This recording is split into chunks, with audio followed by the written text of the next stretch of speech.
ஆதி அறியாமலே வாழ்ந்து வரும் வாழ்விலே ஆசைகளின் ஆட்டமே பாரு. வாழ்க்கையின் சாவியும் ஆழியில் வீழ்ந்ததே வழி என்பதென்ன இனி கூறு.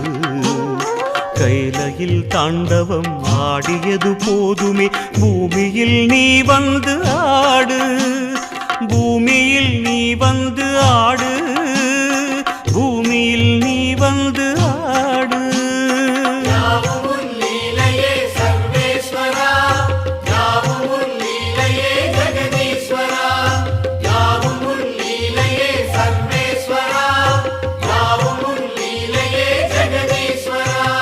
ஆதி அறியாமலே வாழ்ந்து வரும் வாழ்விலே ஆசைகளின் ஆட்டமே பாரு. ஆசைகளின் ஆட்டமே பாரு.